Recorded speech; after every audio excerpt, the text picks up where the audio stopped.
Do you ever wonder if you're wearing styles that aren't good for you?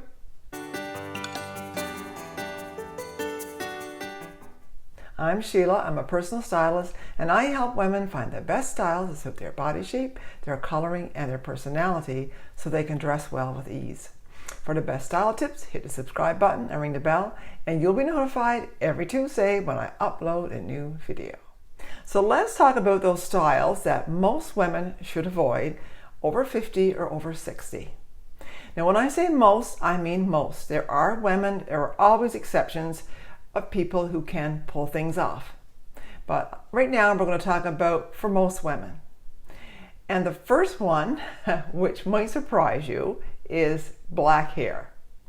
And this again is for most women. Some women can pull it off. And you may have noticed I have black hair and I'm over 60. So should I be doing that? Well, for me, it has been, I've thought about it, but I like it, so I've kept it. But recently, I've decided that I'm going to change it. And the reason has nothing to do with whether I like it or not. It has to do with health. And just a little while ago, I went to the doctor to get some tests because, anyway, what ended up happening was I had a hernia. And I started thinking about health more. Now, I always think about my health, but I started thinking about it more. And one of my friends who knows all about medical stuff and is a medical practitioner, she has suggested to me lots of times that maybe I should let my hair color go. Because, not because of the color, but because, and well, maybe she thought the color too, but because it is bad for my health and bad for everyone's health. And I kind of like, oh, well, didn't really put much in. You know how it is. When you don't want to know, you don't want to know. And sometimes not wanting to know is not good for your health or not good for other things. So I decided to look into it. And of course, I asked her, what exactly does it do to you? And here are some of the things that black hair dye especially will do to your health.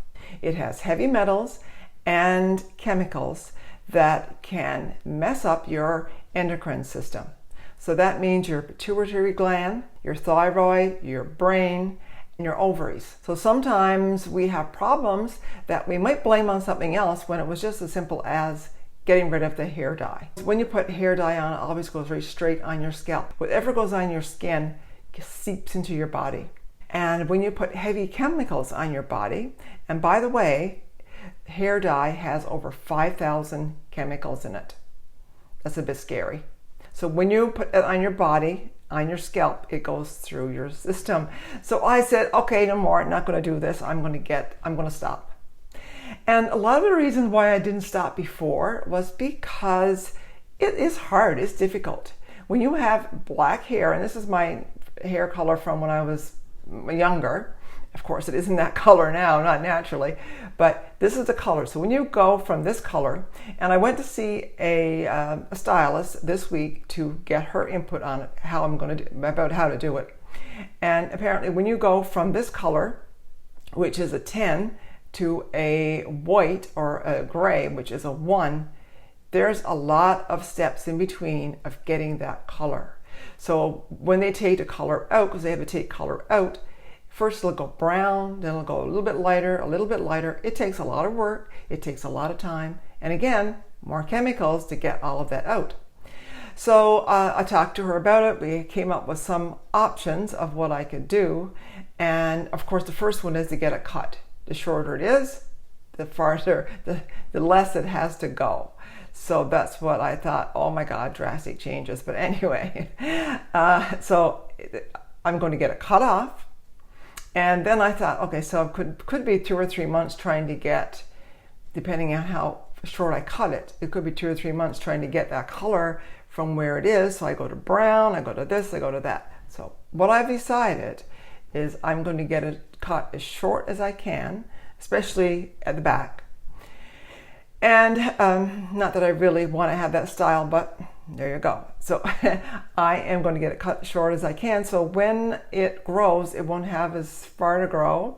then to get the gray out, and then I will change my style however I want it and make changes then. But probably the easiest way to do it would be to shave it all off and then wear a wig.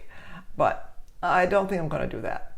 It takes too long to get a wig. So anyway, I'm going to start next week. So next week when you see me, I'm going to have short hair. And by then, like, I need it colored right now, so by then it'll have more gray. And in that meantime, I'm going to use some filler that can keep the gray out. But if you want to see what that's going to look like, join me next week. So that's number 1, that is black hair. Now, lots of women can pull it off. Some women can't. Depends on you. And depends again on whether you want to or not.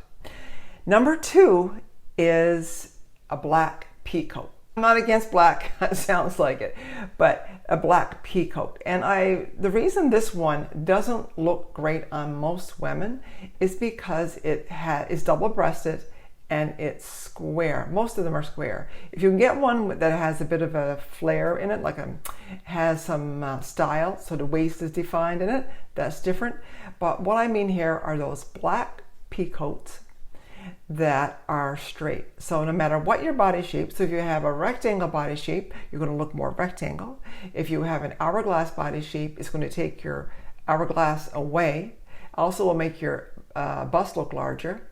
So if you're oval, it'll make your bust look larger, it'll make your tummy look larger, because those buttons create a horizontal line, and that will draw the eye over and will make you look larger.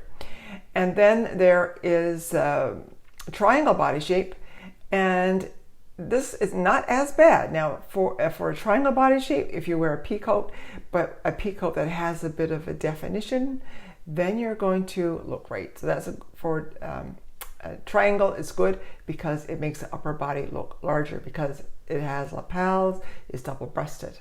And for the inverted triangle, you don't want to wear it because it's going to make you look larger on top, and you're already larger on top than the bottom, and you don't want to accentuate that.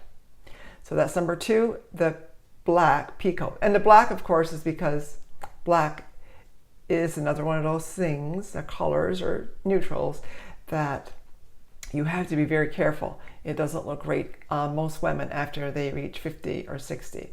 Of course, always exceptions. Number 3 is a young style, and that means it's a style that mostly young people wear, or the style is geared towards young people. And today I'm just going to choose one of those, which is the crop top. And there are many more. So once you get over 50 or 60, a crop top doesn't really look flattering because, of course, it's showing some of your midriff. And what happens is, if you wear something that's really young and you're not young, there's a clash between it. So it's more obvious to see the difference, and then it makes you look older instead of making you look hip or stylish. So anything that's cropped, you probably want to avoid, unless you're one of those rare people who can do that. The 4th style you might want to avoid are animal prints. Animal prints? Yes. But not the type of animal prints that we're used to. The animals, actual animals on your clothes. So if you wear something that has an animal, even though it looks like it could be okay, anything that has an animal on it is kind of, it won't make you look stylish. So that's the bottom line. Maybe a woman who is really artistic and can wear all kinds of different things, maybe she can do it. But for most women, animals on your clothing are not that stylish. The next style you want to avoid are large geometric prints. And when I mean large, I'm talking large. It makes you look like a big box, or all you see is prints. So be very careful with your geometric prints if you like prints. You can have geometric prints that look great and are good for you, but when they get too big, or they have some kind of optical illusion, then they take all of the attention away from you, and the whole attention goes to your top, your dress, whatever that is. So that's another point I might want to make here, is that when you get dressed, you want to be the attention. When there's something in your style that shows up before you do, which could be something like a neon color, it might be something that is too much, like much jewelry that is all over the place, or not some things that don't match. When there's not harmony, and again, harmony in colors, when there isn't harmony, the eye goes everywhere and the attention is not on you, it's on your outfit. So you want the attention to be on you, and that means it needs to be unified and harmonic, or create harmony. The next style you want to avoid are dresses or tops that have no style. They just hang from the shoulders. And a lot of those have like a zigzag bottom. And when they hang from the shoulders, what happens is they make you look smaller on top. You look bigger at the bottom. So if it's a top, you're going to look bigger wherever that top ends. And mostly that's at the hips, because women have been wearing them with tights or leggings. So wherever it ends, that's where you're going to look larger.